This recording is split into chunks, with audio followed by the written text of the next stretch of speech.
Alright, so we're gonna try this video again. So I tried doing this video last week and it just did not turn out well at all. So I am back with the GoPro. Again, I don't have somebody on the ground to film me, but I thought it'd be fun to bring you along for this ride. So I haven't had a whole lot of time to ride lately. My work schedule has just been extremely busy, so I've been on, this is probably my third ride in the last 3 weeks. I'm really lucky that she's very good and she's basically the same no matter how long I go without riding her. She sometimes can get a little hot, but nothing unmanageable. So I thought it would still be some good stuff for me to talk about with her having a little bit of time off.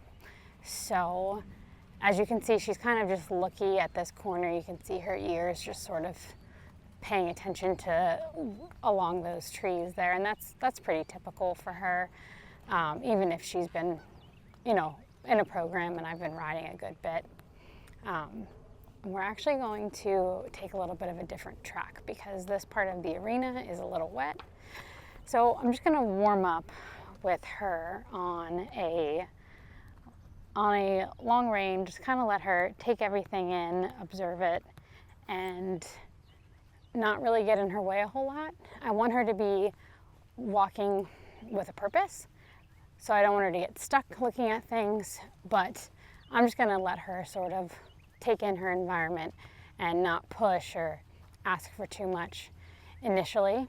She does seem, from kind of first observation, today she seems pretty quiet. It's pretty warm today and she's starting to get a little bit of a coat. You can see her ears are a little fuzzy, so I don't expect for her to be too hot. Like I said, pretty fair weather. You can maybe even see the flags flying. There's a little bit of a breeze, but overall it's pretty warm, so it's a good day to be doing this. I'm glad it's not windy and raining like it has been. Now I do find with her that if I pick up a trot sooner into the ride, she tends to warm up a little bit better. So I'm actually going to do that. And I do carry a stick sometimes with her to just kind of get her to move forward, but I may end up dropping that depending on who she is today. So we'll see how it goes, but I'm going to go ahead and ask her to pick up a trot.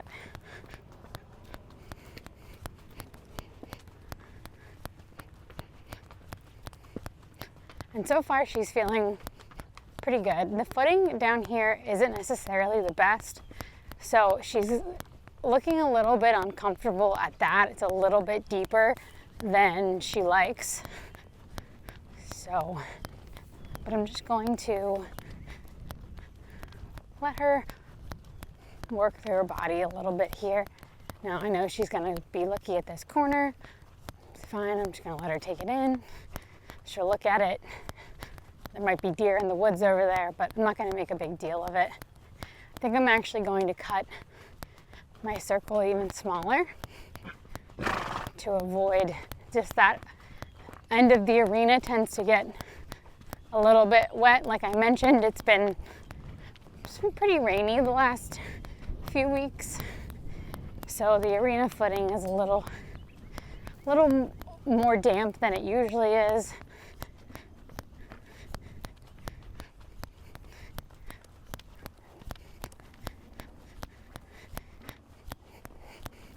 I'll also throw in some circles, so pick places where the footing isn't too bad. Nice place for a circle to just kind of get her mind focused. And she has the tendency to, you can probably see, blow out of this right shoulder. So I joke that she's like Gumby. So she doesn't really have a problem with bending. She has a problem with overbending. So I'll try to keep my right leg and my right rein as sort of a wall to keep her from overbending. So there, she's doing it again. So I'm just gonna ask her to move off my right leg so I can get her to straighten back up.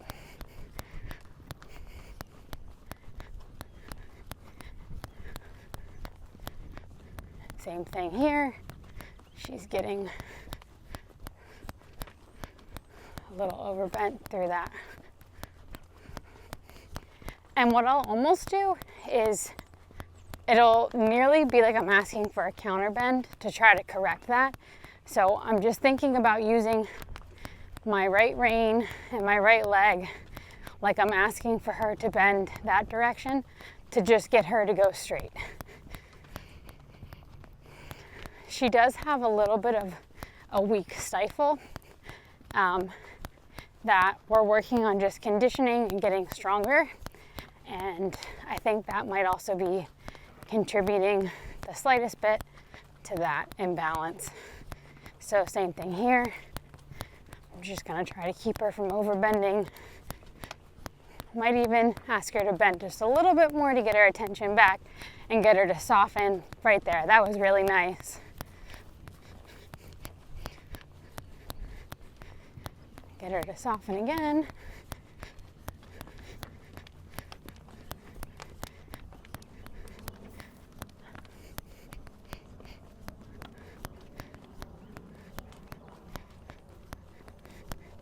So she gets a little stuck in this corner because she's looking at something.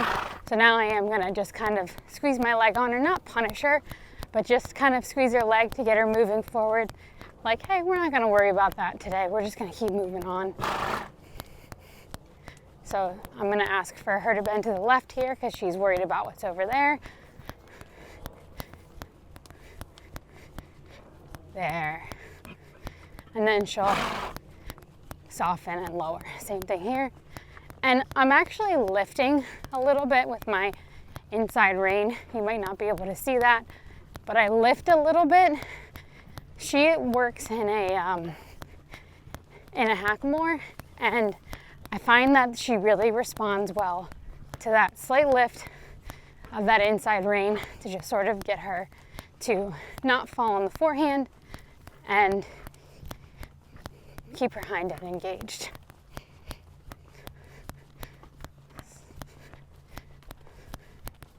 So you can see her right ear is still concerned about the trees, but we're just going to keep lifting and asking for that left bend to get her to soften. That's really nice.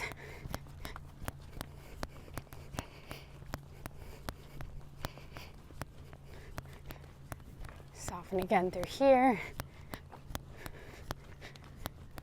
Get her a little bend. Now, if you can see my reins, when I'm thinking about asking for bend, I'm keeping this right rein in the middle of her neck, right by her mane. This left rein is slightly out from her neck to kind of open that door. I'm lifting, opening, and then adding a little bit of my leg to just ask her to bend around. We can't lose the forward though. I see that mistake a lot of times. I'll see riders asking for a bend, but they don't have the forward, and you have to have that forward motion for them to step into it to get that bend. Ooh, there's a fly. I'm just looking for her to show me just the inside corner of that eye. There, and that's actually feeling really, really nice. Ask for both legs, her to move out a bit there. I'll do that too, where I'll ask for, so right now this is a smaller stride, so I'll ask for less trot. Keep that short trot. Thinking about filling in through my lower back to keep that. And then I'll use my leg down the long side to ask her to extend her stride. All right, we're gonna switch directions. I'm gonna, again, think about being really consistent with staying consistent with that right rein, keeping her from overbending, since I know that that's her tendency. And when a horse overbends, what happens is you really end up losing the hind end. So they're not staying straight, tracking through, pushing from the hind end up through to their pole, which is how we want that energy to transfer. And when they're overbending, it's kind of like a hose with a kink in it, and we're losing that ability to push forward. So again, we have less of that issue of her overbending this direction. This is going to the right or clockwise.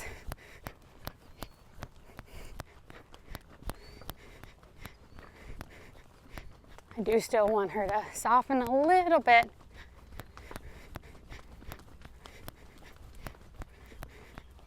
And we could also be moving just a little bit more forward. So I'm going to ask for that.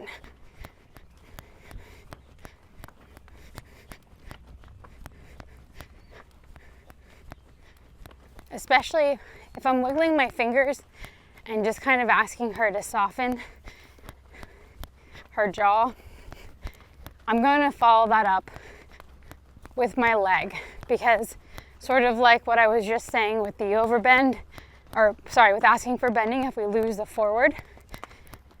Same thing if we lose the forward and we're asking them to soften and lower their neck. If we lose that forward, there's no point. We're just sort of crawling along. They're not using their hindquarters like we want them to. 60% of a horse's weight is on the front end because of the weight of their neck and their head.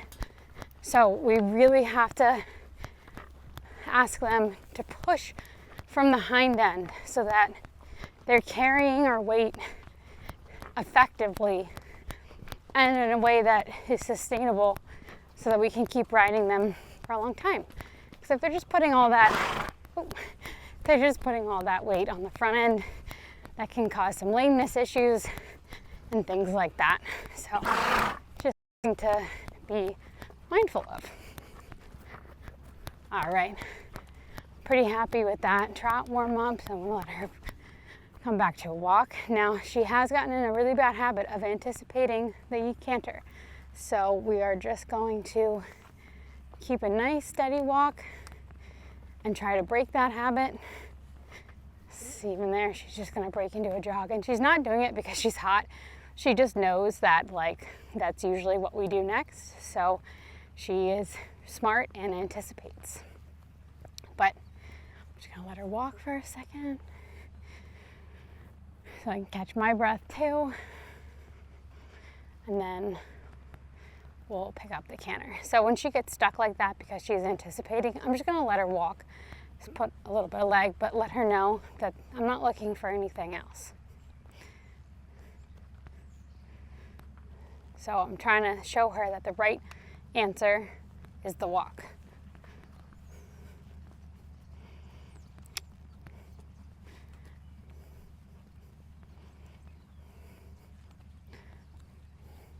And actually, to break that habit, what I'll do is I'll ask for the trot again.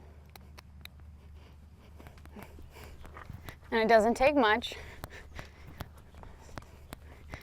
Just give her a little tiny flutter of my leg.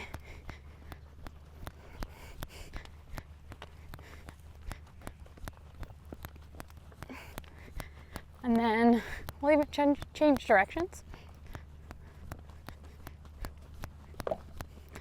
I dropped my stick because I just don't feel like I need it today. She's pretty in front of the leg, which feels pretty good, so.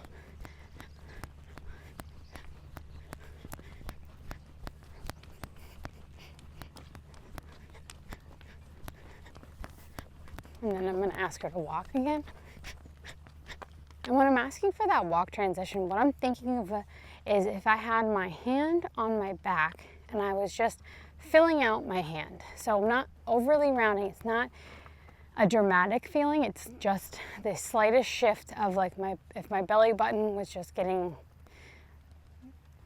shifting backwards just the slightest bit. we don't want it to look like we're doing a whole lot, because that's going to throw off our horse if we actually are trying to create all that movement. So same thing this direction. Just going to have a nice walk. And then I think I'm actually going to pick up the canter from the trot to, again, just break that habit, because usually we pick it up from the walk. So I'll ask for the trot. And the trick with this too is to make sure that she's got a nice trot going before I'll ask for the canter.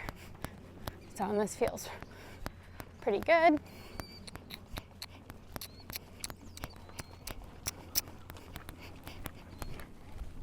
And it took her a little bit of time, but honestly, I would rather that than her shorten her top line and just kind of throw herself into it. I'd rather feel like we're pretty organized.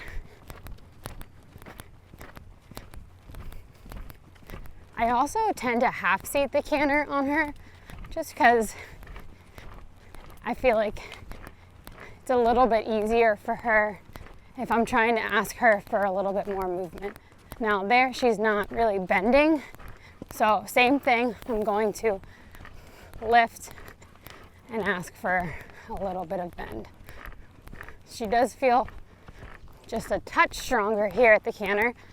I'm going to sit a little bit to just encourage a little better movement from her with a bend. And I'll often do that. I'll sort of work between the two, where sometimes I'm in the half seat, sometimes I'm sitting. Really depends on what I need from her. So again, I'd like to see just a little bit more bend. There we go. There. But I got to keep that up with my leg, because this is definitely where she's going to break if I don't have all the pieces together. So again, using that left rein, open and up to encourage that. Now, I also want to mention that I did a lot of work with that at the walk before we got to this point where I can ask for it in the canter. So what you're seeing is, quite a bit of work into creating that cue for her. Always start those things at the walk if your horse hasn't done that before or doesn't understand the cue that you want to use. There.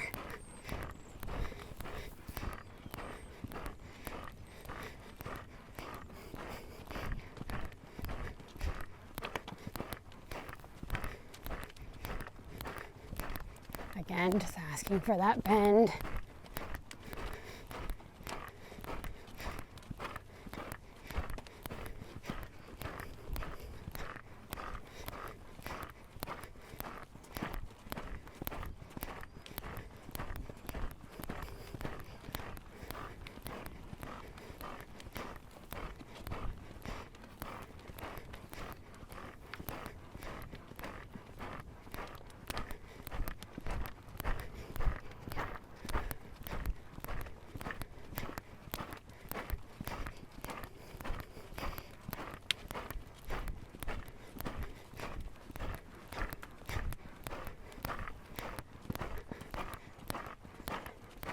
Now to ask her to go back to trot, I'm just going to start posting.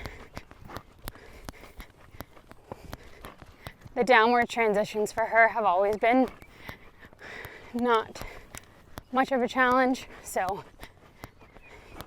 she tends to come back pretty easily. What I do want her to do when I go, I'm gonna ask her to walk, she's puffing a little bit. What I do want her to do is when I go from the canter to a trot, I don't want it to be like she goes to a dead stop.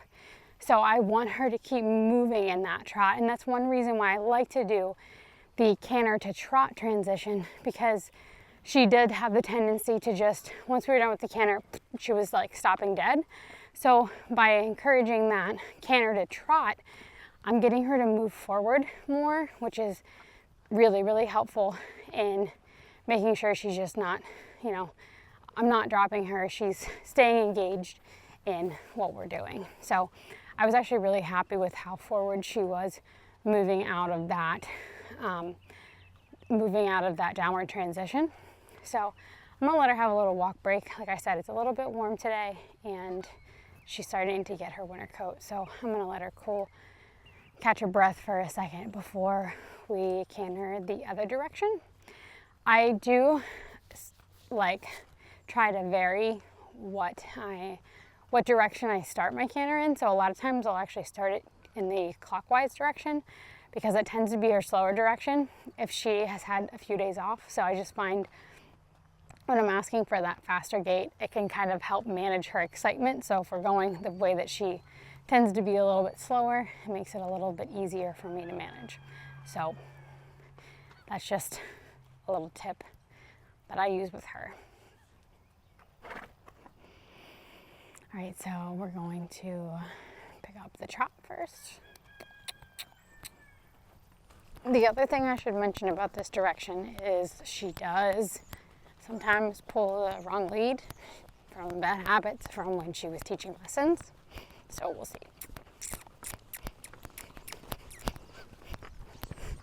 So she'll pick up like half a stride of the wrong one and then picks up the correct one.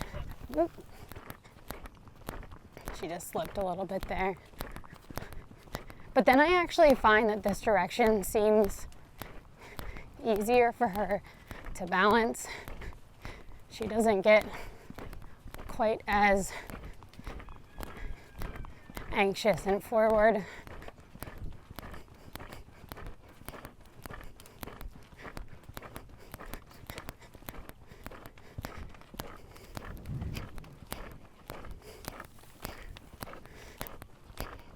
And she's actually got a nice bend going. So right now I'm half seating and just giving her the occasional cue to just soften a little bit through her top line.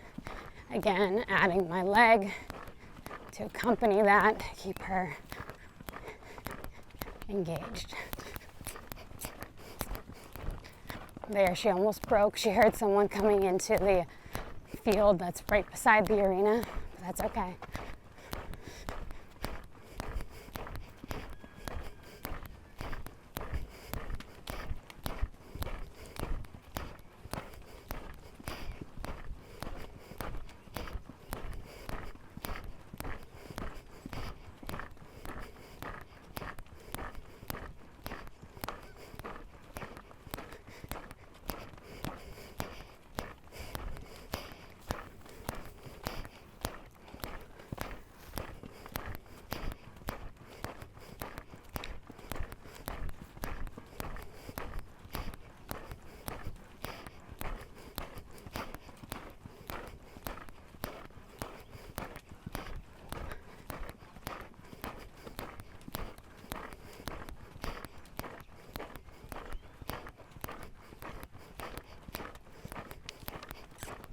So, same thing for the downward transition.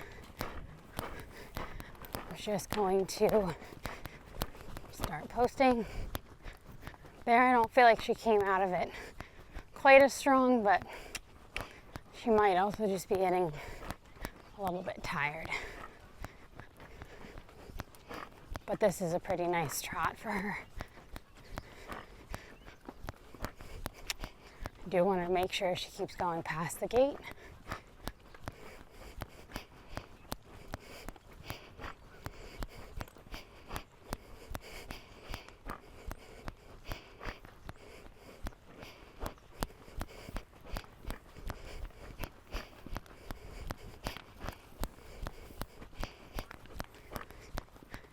And walk. Good girl. And I want to be really mindful of the fact that, like I said, I haven't ridden a ton in the last few weeks, so her conditioning isn't quite what it was a few weeks ago. So I'm gonna probably just let her walk, maybe do like a little bit more trot just to cool her down, but I don't want to ask for too much because we haven't been doing a whole lot, and I just don't think that that's fair for her, especially on this slightly warmer day. So I hope you enjoyed this video, and I can't wait to do more videos like this. If you enjoyed this video, please make sure you like it and subscribe to my channel. I post a weekly video on everything from riding, training tips, and just equestrian lifestyle as well. So thanks for being a part of this community, and happy riding.